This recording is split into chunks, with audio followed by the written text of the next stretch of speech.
Hey there folks, Wrel here. Today we'll be going over what I feel are the most useful certifications for the Engineer class in PlanetSide 2. This video is going to be more of a buyer's guide and less of a walkthrough, so it assumes you already know what these certification lines and equipment do. And if you don't, there are plenty of reviews and guides out there that break down each item. That said, we're not going to talk about weapon selection in this video either, as the beginner weapons are very good. You can make the argument that select fire variants are more useful for engineers because you basically have unlimited underbarrel ammo, and that's true, but outside of spamming the underbarrel smoke grenade launcher, ultimately it's kind of a minor detail. If you're interested on guides and reviews of individual weapons, again, there's plenty of reviews out there to help you make informed decisions on where to spend those certifications. So in this chart, I've laid out each certification and rank into categories of importance. Each color points to items that are suitable to players at a certain stage in the character's development. You obviously don't need to unlock all of the green stuff, it's only what you plan on using. Green means that the certification is very important or very powerful to have early on. Yellow points to certification lines that are a little bit more flexible and when you can pick them up, but usually you would want to do that after establishing a foundation. And red points toward abilities that are geared more toward completion of the class, or certifications that just don't have the best return on investment as far as cost versus performance. Lastly, all of the charts that you'll see here, including 2 additional versions for a couple different forms of color blindness, can be found in the video description below, so don't worry too much about pausing the video or writing anything down. Remember that all of this is my opinion, but at the very least it'll show you how I feel about the usefulness of certain items on the Engineer class. The Anti-Infantry Monitor's Heat Bar certification line, for example, isn't worth investing into, to me, at any level, unless you find yourself using it just a lot. I use the turret a fair amount myself, but I usually don't just sit in it either, and because of that, investing into the heat reduction just doesn't really make sense. The certification line for the anti-vehicle monitorate, however, is extremely useful because you're able to lower the cooldown. The weapon's cooldown is the difference between out-damaging enemy repairs and giving them a chance to find you and return fire. It is very noticeable. But that's the chart, and I'll let you draw your own conclusions from that, but I also want to share an example timeline for you. Basically a way that you can invest your first 1,000 or so certifications and have a very clear role outside of dropping ammo and repairing allies.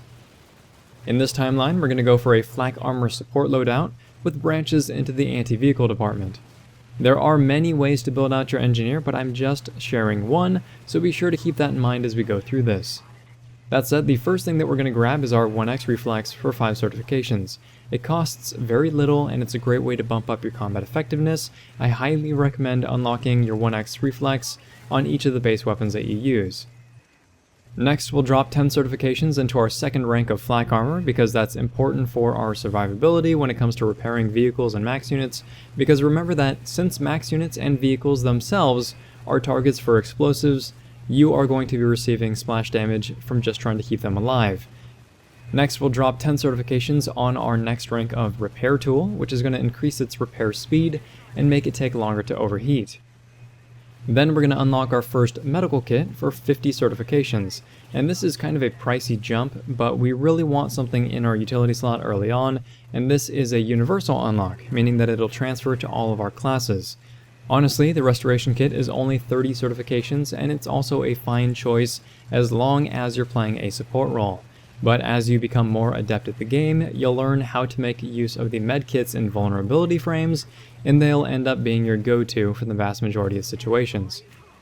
Now we're going to drop 60 certs into our second rank of ammo pack, which is again pretty pricey, but the big thing about increasing your ammo pack ranks early on is that it increases the area that allies can receive ammo by another meter, and that's a pretty big deal.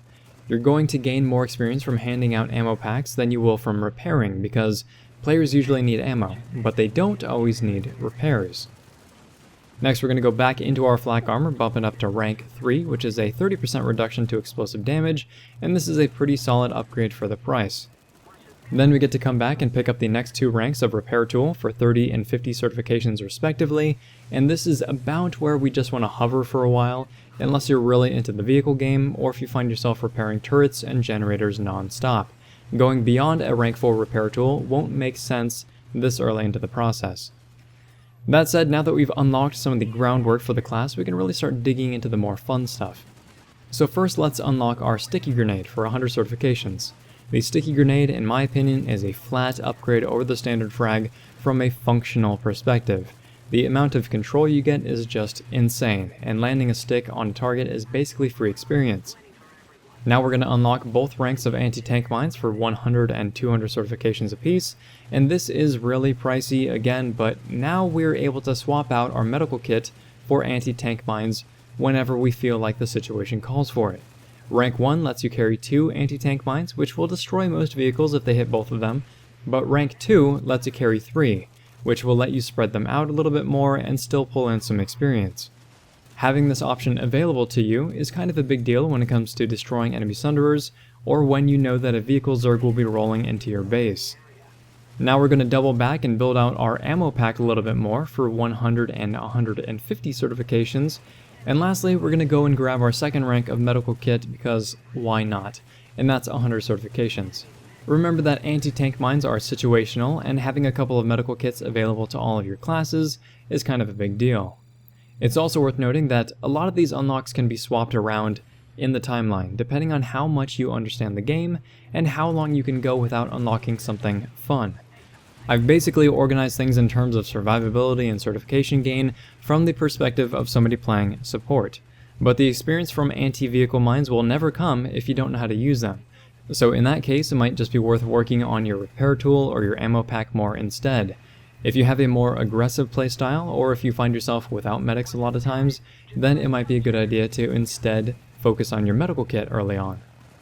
After this timeline, you're probably looking into finishing out your ammo pack and unlocking your anti-vehicle monoturret as well.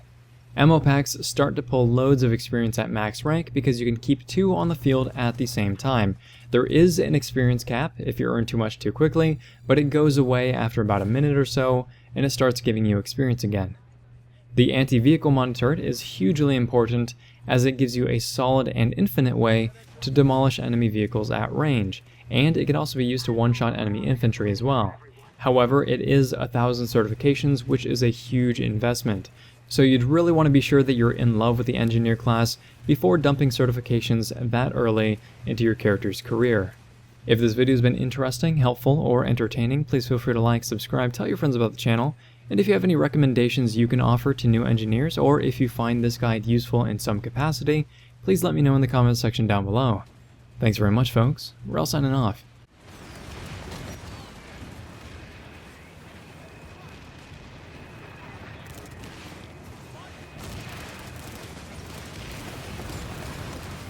Lightning spotted.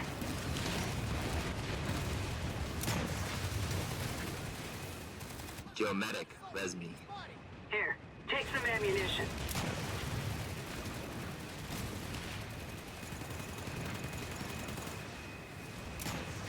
Took out a lightning. ID'd an enemy